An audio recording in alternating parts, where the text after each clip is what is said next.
Football দুনিয়ায় একটা কথা খুব প্রচলিত আছে, সিংহ যখন দুপা পিছিয়ে যায় তখন ভেবে নেবেন না সে শিকার করা ভুলে গেছে, সে আসলে আরো বড় লাভ দেওয়ার প্রস্তুতি নিচ্ছে। লিওনেল আন্দ্রেস মেসি ফুটবল ইতিহাসের এমন এক ধ্রুবতারা, যার ক্যারিয়ারের সবচেয়ে তথাকথিত খারাপ সময়টাও বিশ্বের বাকি সেরা খেলোয়াড়দের ক্যারিয়ারের প্রাইম টাইমের চেয়েও অনেক বেশি সুন্দর, অনেক বেশি কার্যকর। আর এর সবচেয়ে বড় প্রমাণ কি জানেন?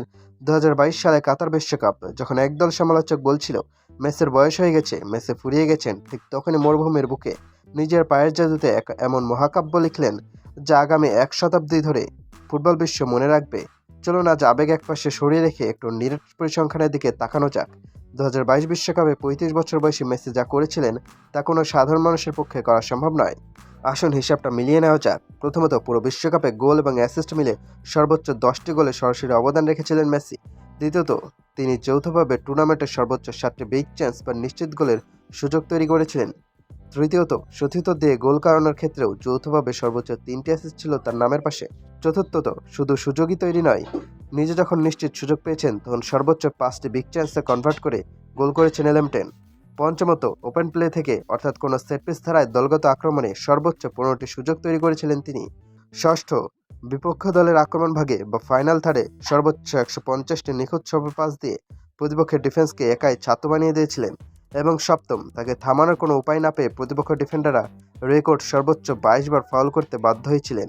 মানে ভাই, মাঝমাঠের ক্রিয়েটিভিটি থেকে শুরু করে স্ট্রাইকারের ফিনিশিং, সব ডিপার্টমেন্টে নাম্বার 1 ছিলেন একজনই, লিওনেল মেসি।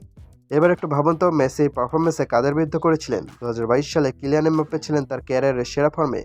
গতি আর পাওয়ারে দুনিয়া কাঁপানো ভিনিসিয়াস জুনিয়র কিংবা ওসমান ডেম্বেলের মতো তরুণ তুর্কিরা তখন খেলেছিলেন, যেখানে তাদের বয়স 22 থেকে 24 বছর। বাতাসের গতিতে ওনারা দৌড়ান, সেখানে 35 বছর এক বুড়ো মেসি ফুটবল মাঠে ওনাদের স্রেফ টেক্কা দিয়ে ছিটকে দিলেন। এমবাপ্পে ফাইনালে হ্যাটট্রিক করেও ট্রফি ছুঁতে পারলেন না, ভিনিসিয়াসরা কোয়ার্টার ফাইনাল থেকে বিদায় নিলেন, আর মেসি প্রতিটা নকআউট ম্যাচে গোল করে প্রতিটা ম্যাচে দলকে কাঁধে নিয়ে ফাইনালে তুললেন এবং ট্রফিটা উঁচিয়ে ধরলেন। এটাই হলো মেসির ক্লাস। বাকিরা যখন তাদের ক্যারিয়ারের সেরা ফর্মে থেকে যা করতে পারেনি, মেসি তার ক্যারিয়ারের গোধূলি লগ্নে এসে হাঁটতে হাঁটতে ফুটবল মাঠ শাসন করে তা অর্জন করে দেখিয়েছেন। আসলে মেসি একটাই, তার কোনো দ্বিতীয় কপি হয় না। অনেকে প্রতি বছরই নতুন নতুন প্লেয়ারকে মেসির সাথে তুলনা করতে চলে আসেন, কিন্তু দিন শেষে সবাই বুঝতে পারে চাঁদ আর জোনাকির পার্থক্যটা ঠিক কোথায়। মেসি যখন খেলেন তখন তিনি কেবল গোল করেন না, তিনি মাঠে আর্ট বা শিল্প তৈরি করেন। পিএসজিতে তার যে সময়টাকে মিডিয়া ফ্লপ বা খারাপ সময় বলে ট্রোল করার চেষ্টা করছিল, সেই একই সময় তিনি বিশ্বমঞ্চে এসে দেখিয়ে দিলেন রাজা যখন সিংহাসনে বসেন তখন বাকি সবাইকে প্রজা হয়েই হাততালি দিতে হয়। কাতার বিশ্বকাপের পর ফুটবল ইতিহাসের সর্বকালের সেরার বিতর্কটা চিরতরে শেষ হয়ে গেছে। মেসি ট্রফি জেতার সাথে সাথে ফুটবল খেলাটাকেও পূর্ণতা দিয়েছেন।